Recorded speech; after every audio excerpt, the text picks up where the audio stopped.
Welcome back to the RomaPress podcast. Is this a deadline day? Should we do the dramatics that Sky Sport do, Andy, where they have all of the graphics? They have the Well, gong, the well, countdown yes, meter. but by the time this episode is released, the window it will still be open. So Technically. the Well, episode I'm will not going release as the window is open on Friday because it closes around midnight on Friday Italian time for whatever Yes, so reason. we are at like what, 20. I'm horrible at maths. 28 hours? Something like No. that. Uh, Whatever. Before we get into all of that, our newest patron, Alex Dilello. Thank you for your support, and to all of our other wonderful patrons. If you would like to get in on the madness, patreon.com/RomaPress, and then the YouTube channel at RomaPress. Like, subscribe, all of that good stuff so we can continue doing this. We appreciate everyone's support, even in the difficult moments like these first few weeks. It is still at least more tolerable when you do so with a pack of other individuals who are just as disgusting and sick and depraved as yourself. So thank you, everyone. We greatly appreciate it. It has been immense, the support we've received over the years. We truly appreciate it. Well, where do you want to start? Do you want to start with the final of the Monchi guys about to go? Do we want to start with what seems like a WWE storyline of Brian Cristante and Daniele De Rossi? And that is even before we get to the point of transfers. Should we get those out of the way first? Well, I think the first let's talk about the historical, the most well, the long-standing player of AS Roma leaving AS Roma right now, which is Rick Karsdorp, who has minutes ago been officially announced his contract will be terminated consensually. So I think we can start from that. We're gonna be talking about Monchi deals. Rick Karsdorp, that's the Monchi deal that you're looking at. 2017, Karsdorp, one of the first, if not the first, deals made. Comes in, blows his Yes. ACL in his first appearance against Crotone after recovering from a meniscus injury, and then everything else that happens afterwards is history. The man spent 7 years at the club, including one season at Feyenoord. So we Which was should pay enjoyed very much we by should be himself. we should pay homage to a great meme of a player who surprisingly had really low moments, but then you find him for whatever reason on the front page of some of Roma's most epic moments in recent years. You know, even in that final, the Conference League final, everybody remembers the way him and Mancini corner Yes. that Feyenoord player at the very end, just to make sure that they don't have a chance to come back in those final minutes. And then you take it the way he left Roma, his last moments as a Roma player, that horrendous performance against Bayer Leverkusen, the way he applauds sarcastically the fans as they boo him, and then heads for the locker room straight away. And that's the Yes. last time we saw him. Well, so many moments. I mean, you want to talk about playing the hits. This brought me back. First off, you mentioned the second he arrived, how he tears his ACL in the very first match against Crotone. We need to remember After that recovering from a meniscus surgery. that is where it begins, because it was not fully healed. It did not, the surgery was not done properly, which subsequently led to him, in part at least, tearing his ACL. So right off the bat, right at the very beginning, you want to talk about warning signs. It wasn't when Ramon Monchi spelled my name incorrectly for 2 straight years. It wasn't when Ramon Monchi comes and right away you can tell that not only a bomb is going to be set off, but an atomic bomb, and that everything was about to be leveled and decimated into absolute nothingness. The Karsdorp thing was the warning sign. It was the very first warning sign that the very first deal that this guy completes shambles. Absolutely shambolic. As I've mentioned on here numerous times, ever since he went back to Feyenoord on loan, The taxi video is one of the greatest things I have ever experienced because Roma didn't know what to say. His agent didn't The know what to one where say. he looks like a zombie. Yes, and he The looks one like a where he's just zombie because there were substances ingested. I cannot speak as to what those substances were. It could have been simply water and okay. some pasta, Is but this is the part of the given the episode state where we of get his sued? no, I said I don't know. It could have been pasta or water. It Sure. could have also been powdery substances. Something was ingested because his eyes. Zombie doesn't even do it. A zombie would have, one day very much liked to look that scary. The guy's eyes were fixated open. It looked like somebody had taken glue or paste and put them on the inside of his eyelids and forced them upwards, and they were so bloodshot. That video has to be out there, so I imagine it is still I somewhere know, but available on remember, YouTube. remember, he comes back after that season, after Yes, that episode, and there that's is there that's is what makes talk, it so there is funny. there is talk of him going out on loan to Genoa, and then Genoa, there's talk of him going Atalanta, to Atalanta, and then Paulo Fonseca steps in, says no, he has the season of his life, then he proceeds to suck for Paulo Fonseca's second season, then Mourinho comes in, he plays out of his mind that first season, that gets his first season was contract unbelievable. Yes, gets his contract renewed until 2025 and then proceeds to have two disastrous seasons with the falling out, the affecting his playing time with Mourinho, then being re-included into the squad. Then Roma failed to sell him last season, and then again, sort of in and out. These minor appearances that then proceed very often to cost Roma a lot of points, and the farewell that he gets is not the farewell that a player would like to get after spending 7 years at a club. That's a problem. We can discuss a lot of problems that Roma have had in recent years, but one of the main problems is you have guys like Karsdorp who are the players who have been here the longest. Okay, so a guy like Karsdorp has been here longer than a lot of other much better players that came through Roma. For someone like Karsdorp to spend 7 years at Roma and to have those 7 years basically coincide with how long Roma have been missing out on Champions League football, I think that gives you a hint about where our energy was going, and perhaps that was the detrimental effect, and the consequences are the ones that we still have to pay for today. yeah. I mean, I think back though because he did have that, as you pointed out. He had I call it the Nico Bordiso Felipe Mexis phenomenon, where the two of them alternated between shit season, good season, and the two of them were always on the opposite ends of who was having the good and bad season. They never put it together, and they could never have three cohesive defenders to play next to Juan, which did that cost him the Scudetto? I don't know, but it it was amazing to me.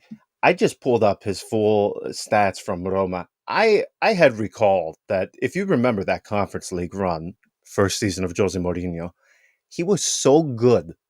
And I just pulled up his stats: 4 assists in 11 matches.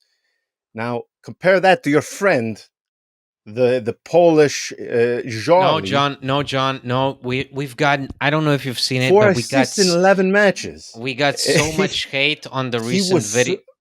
We got Yes, I so know. much We'll hate. take it easy. I won't even say his name. But Okay, Karsdorp in that first season, man, he was so good. It is hard for me to even piece together how you can have the guy from last season. And we remember, right, when it all went to the second that thing happened against Sassuolo in year two yeah, of Jose Mourinho. It, yeah, it was the catalyst for the beginning of the end, so to speak. yeah. Something broke within him at that point. Absolutely, and by reintegrating him, you were doing a disservice to the player and to the club. So, Mm. Karsdorp's spell has been very odd because again he leaves on loan. There is this feeling that he's gonna leave the club, And it always seemed like that. He always seemed like a player who was on the verge. And the fact that he stayed Yes. on for 7 years Yes. is not because the club planned for that to happen. It's just circumstances. That's why I found it so odd when Roma decided to renew him until 2025. Because, yes, despite having a good season in Mourinho's first year, you could tell that this was a player whom you couldn't count on, whom you couldn't really know what he would offer to you. So, it's a sad way to end 7 years of your career this way, but it happens. Now Roma have to move on. This is very important for Roma because it frees up a lot of space on the Yes. wage bill. You don't have a player who costs you what, over around 2.5 million, something like that, on the wage bill, and doesn't produce anything, doesn't contribute anything, and if he contributes, it's more to the detriment of the team. So at least there is that. And it's also very important, given that we're entering exactly the final 20 or so hours of the transfer window, where any exit is important. Then that's why we can move on to the second topic of the day. This Brian Cristante De Rossi skirmish, and then today's article from La Repubblica of a supposed Gianluca Mancini De Rossi skirmish in the aftermath of Cagliari Roma, which Mancini publicly denied on his Instagram stories, calling out Marco Juric of La Repubblica, saying, Yes. um, we treat Roma with respect, and so should you, instead of making up these false stories about things that never happened in the first place, and just to create confusion around Roma. These, in my opinion, these two stories. So yesterday's was the more prominent one because something has to have happened indeed in training, but I assume it's more of a disagreement rather than a fight. The initial report by Yes. Rai Sport claims that De Rossi and Cristante almost came to blows with each other, had to be separated. Now, those are things that again emerge at such a comfortable time where Roma have a lot going on the transfer market. They've had a quite underwhelming start to the season. Everybody is getting on De Rossi's case of, does he have it in him to perform in his first full season as a coach at Roma. Everybody is getting on the case of the so-called senatori, guys like Cristante, like Mancini, the guys whom De Rossi relies on game in, game out. So for me, these are rumors that very often, yes, there may be a grain of truth in that. Yes, De Rossi may have had an issue with Cristante, how he behaved in training.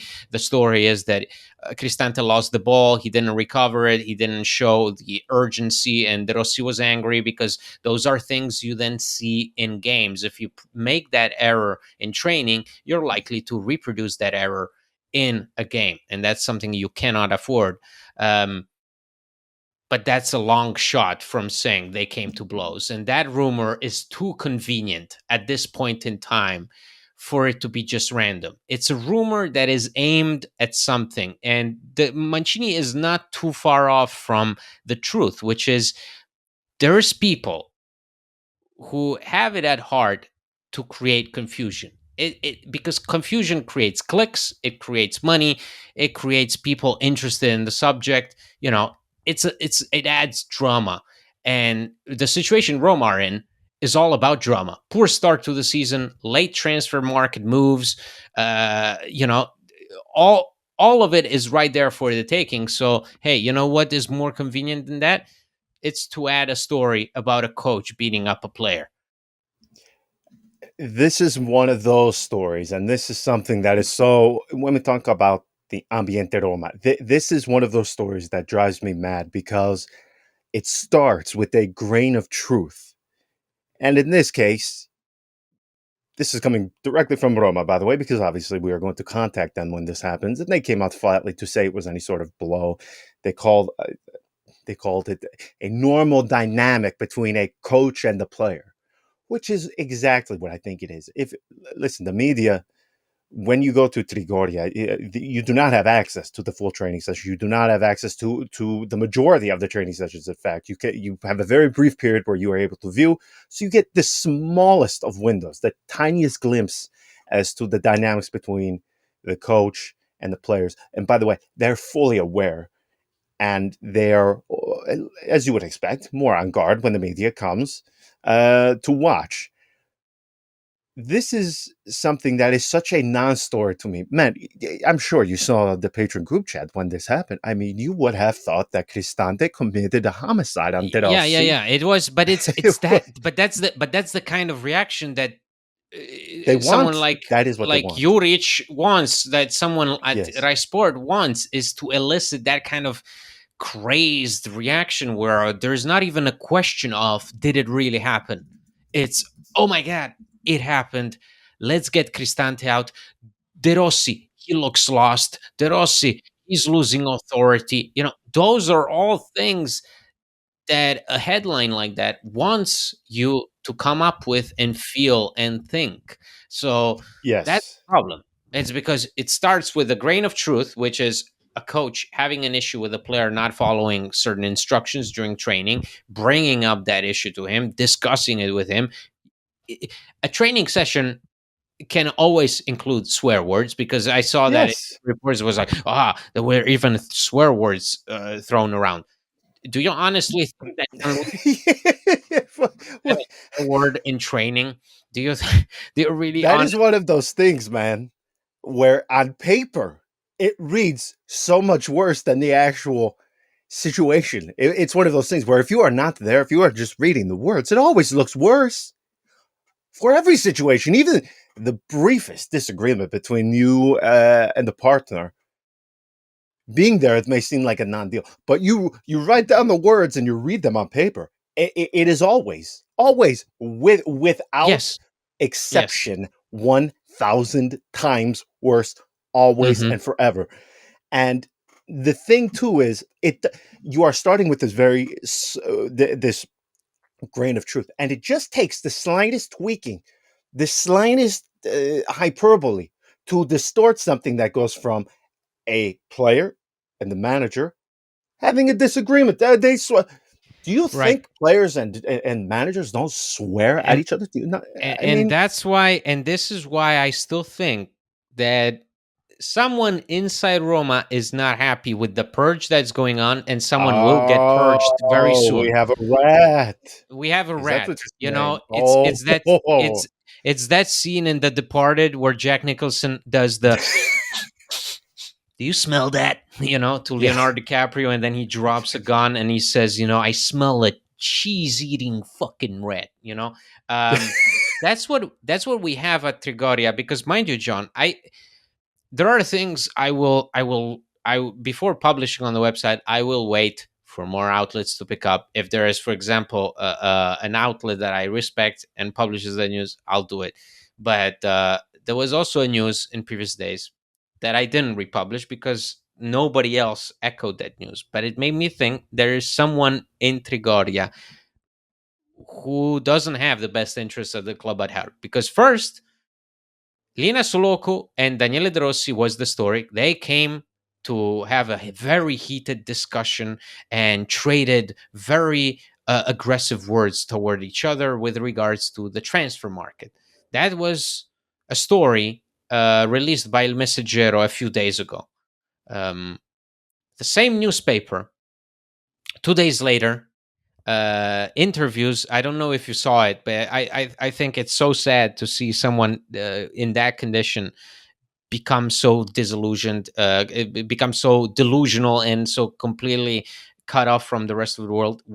That same newspaper interviews Walter Sabatini, who's basically on a deathbed with an I oxygen was about tank to say, attached to man, his he's about to nose. pass away. He And sounds Walter and horrible. Walter and Walter Sabatini makes a very serious accusation towards Roma, saying that the club banned Bruno Conti from attending the restaurant inside the club training center, and that Daniele De Rossi is losing his mind and becoming a bit of a dictator inside Roma's hierarchy. And these two stories take place within each other 2 days. Those two stories are followed up. Bruno Conti responds to Walter Sabatini's accusation, says it's Oh not true. no. My relationship with the Friedkins is really good.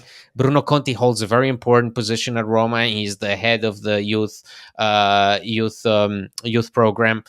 He's responsible for the scouts and everything, and he goes, takes care of the under 15, under 17.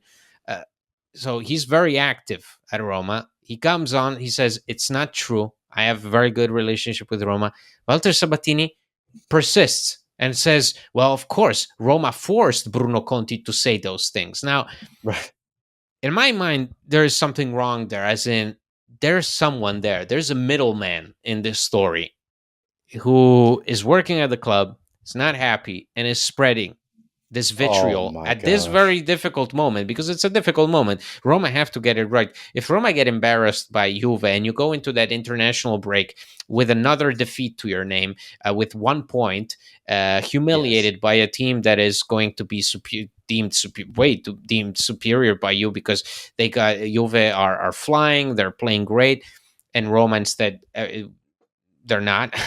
So if that happens, then these rumors, this pressure, can get to you, and that's why I think these recent stories all come from someone at the club who's not happy, and a club who may not be looking favorable to the fact that Lina Soloco is growing in power, to the fact that someone like Florent Ghisolfi came in. Someone may be feeling that they're being overlooked or something, and Oof. and they're and they're spreading this stuff because it has to be coming from somewhere. You're not, if you work at Il Messaggero, you don't wake up one day and think, what can I come up with? Marko Juric doesn't wake up one day and think, oh, what can I come up with?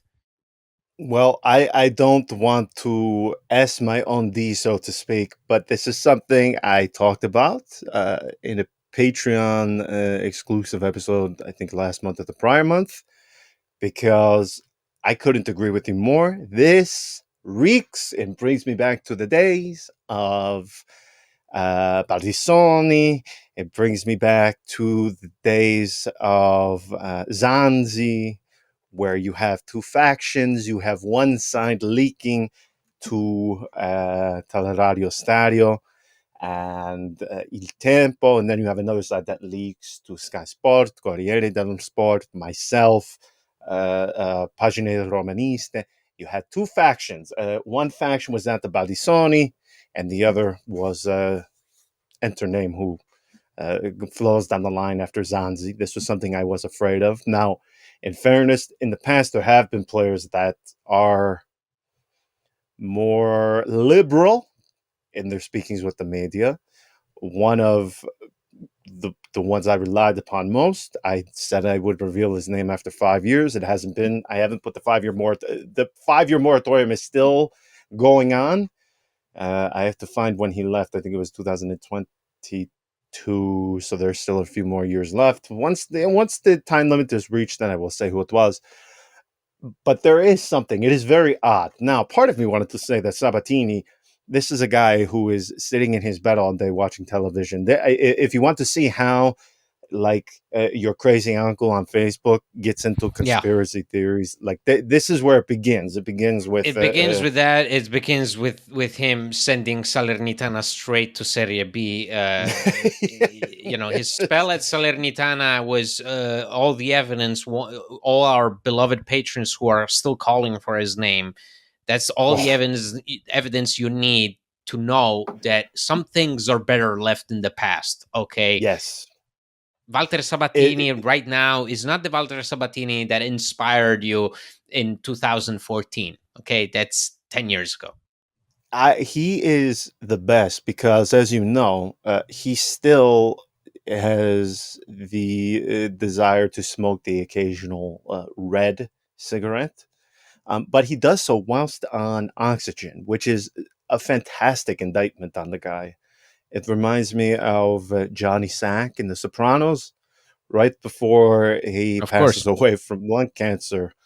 He's got the tubes The going up for best. The oxygen, and best. he opens up a fresh pack and begins to smoke. The guy is delving further into madness. I just Yes. hope he keeps his faculties about him.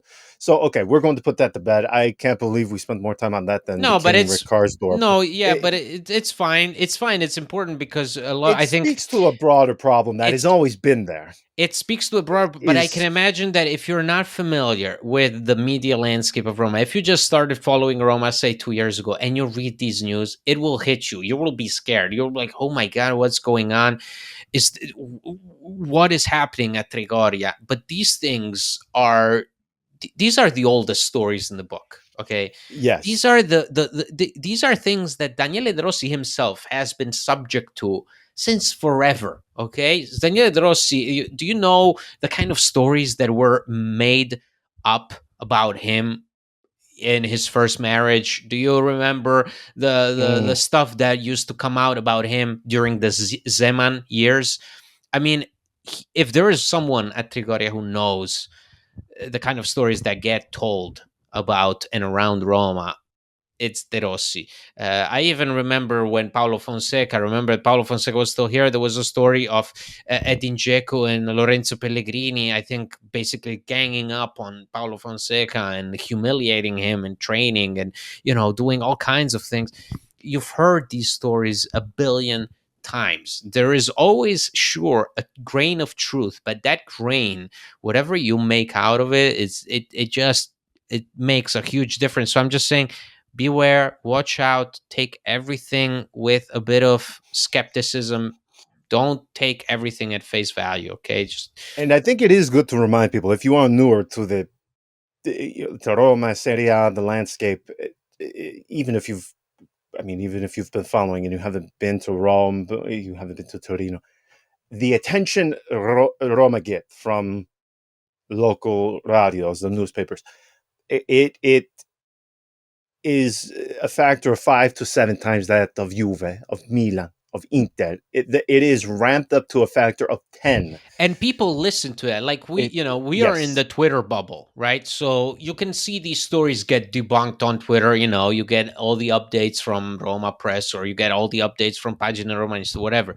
But people who tune into Roman radios have no idea what's going on. They live in a bubble. They're completely exposed to such a variety of wild stories that are strictly local, that you and I have not access to, because we don't tune in every day to Te la do io, Tokyo, from yeah, 7 in the morning until 7 in the evenings. But there are people, a taxi driver, someone working at a bakery, who have that radio on all day long, and they get these wild stories that we don't know anything about. So that's the reality.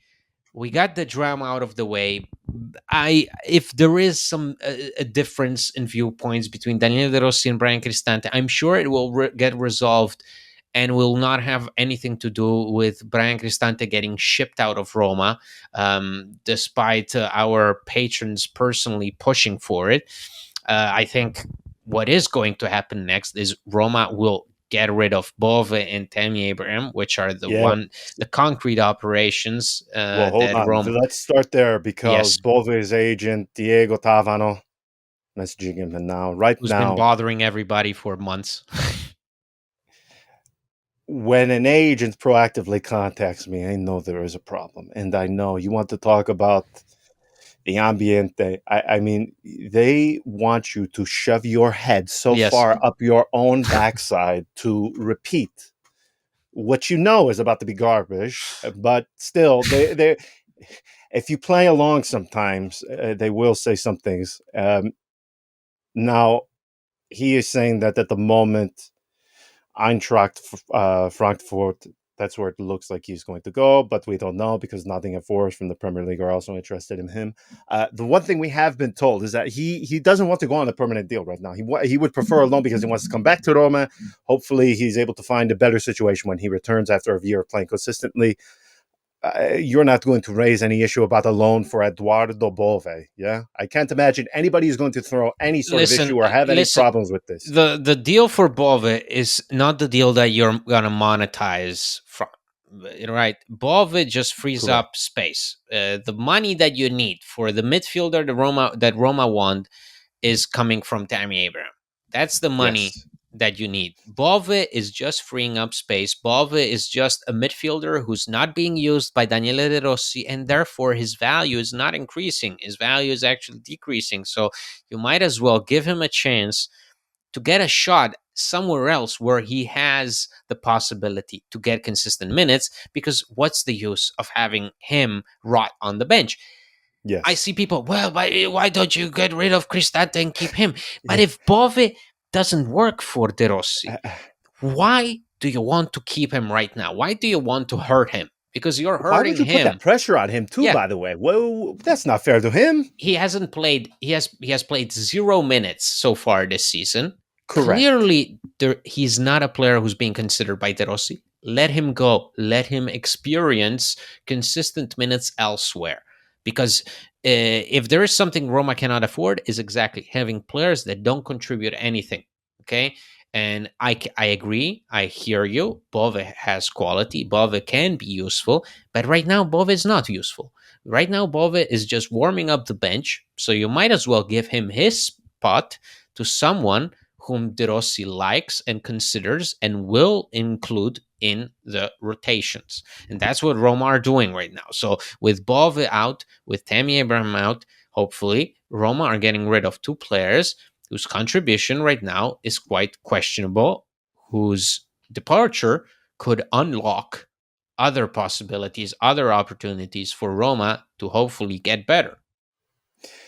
Now, the thing with Tammy, if Gisolfi is able to finalize an agreement with Milan for Saelemaekers plus 10 million in cash, that is, you would have in the middle of August, Ferragosto, I would propose something to honor Gisolfi if he is able to do that. Maybe on a different scale.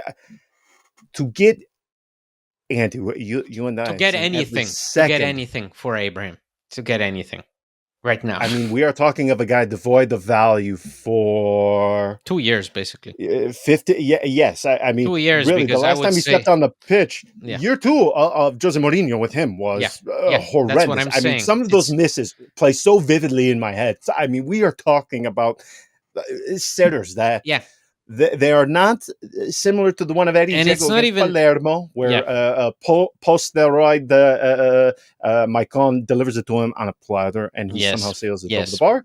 Not that bad, but still, No, but man, so with vividly, he was so bad in that second season, which is so bizarre because of how good he was in year not one. only, it's not only about the misses, it's also just about the fact that he can't hold a single ball. One of the strongest assets that Yes, Tammy Abraham brought to the table was the fact that if you gave him the ball, he yes. held that ball no matter who came at him. He had that kind of strength and determination. Right now, he doesn't have that hunger. He's not being considered a first option.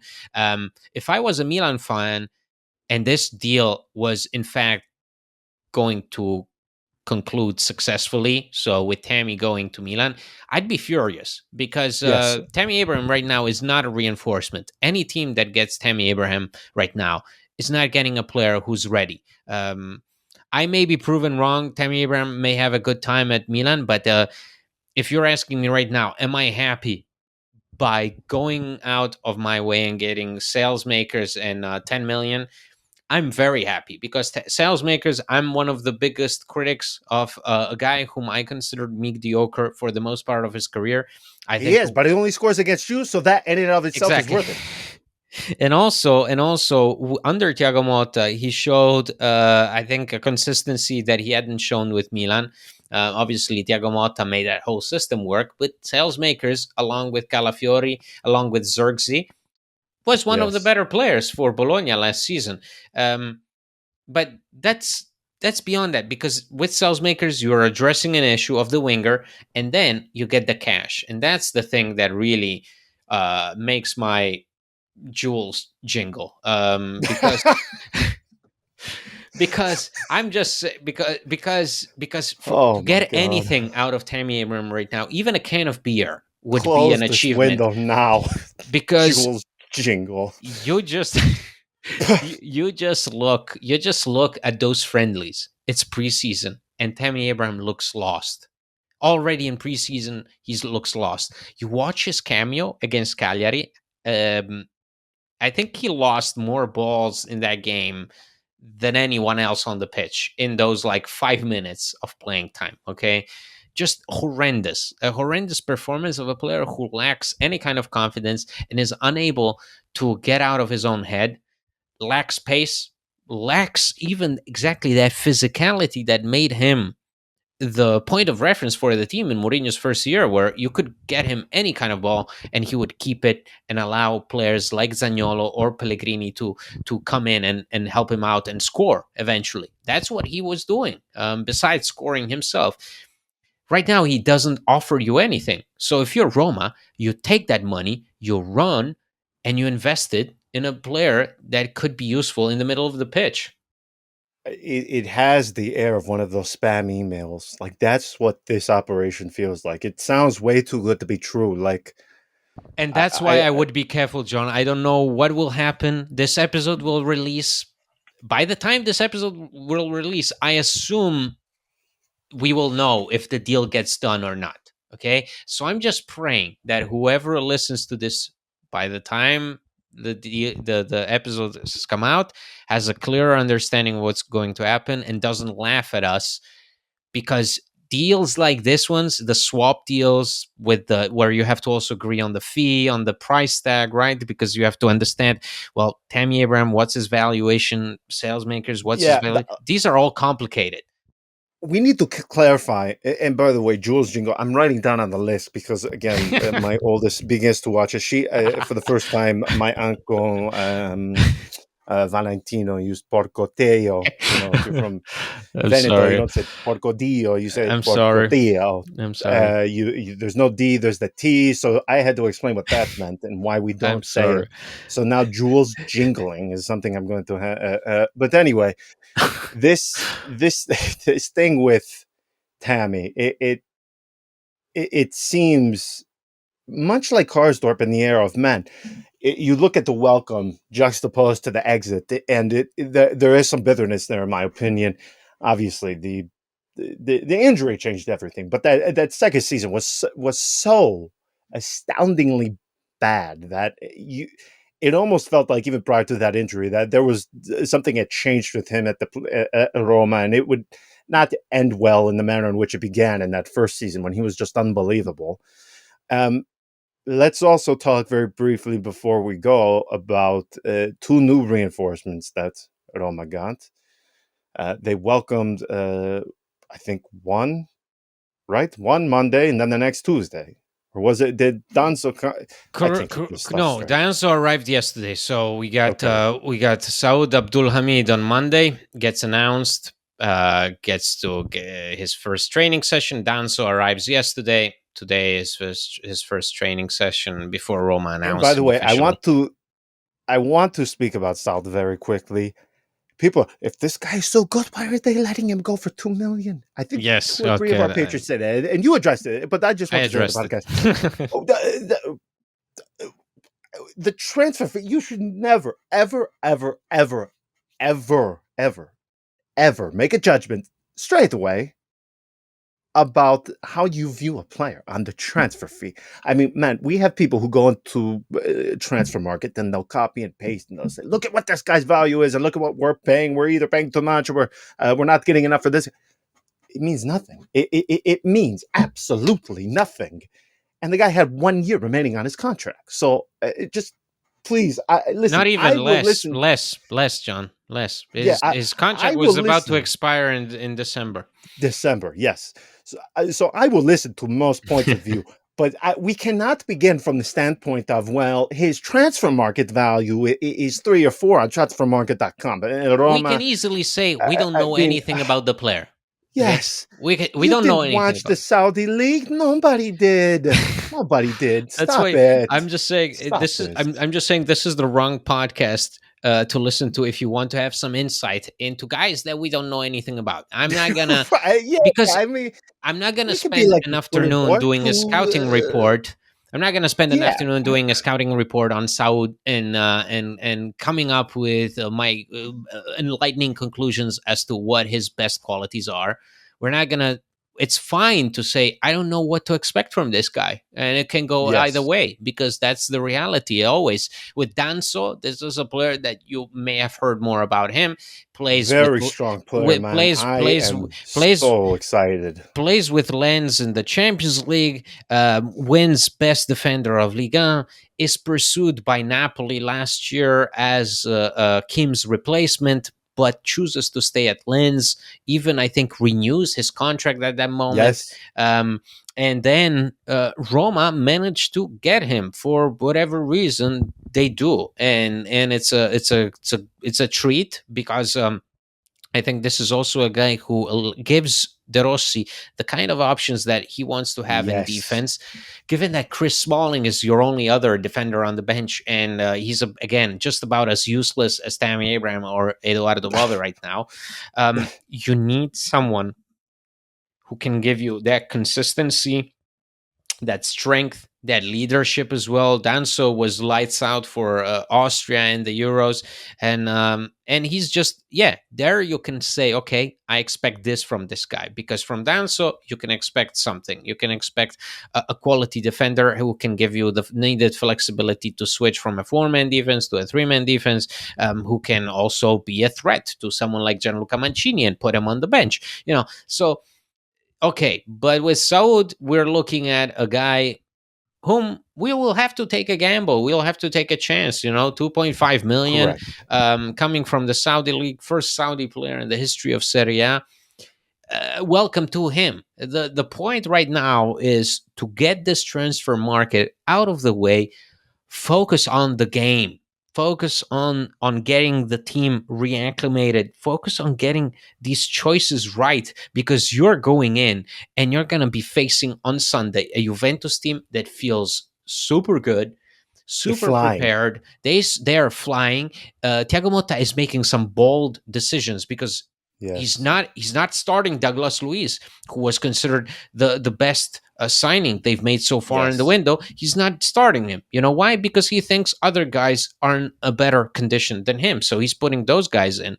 He's not forcing Kostic back into the team because he doesn't trust a 17-year-old or something.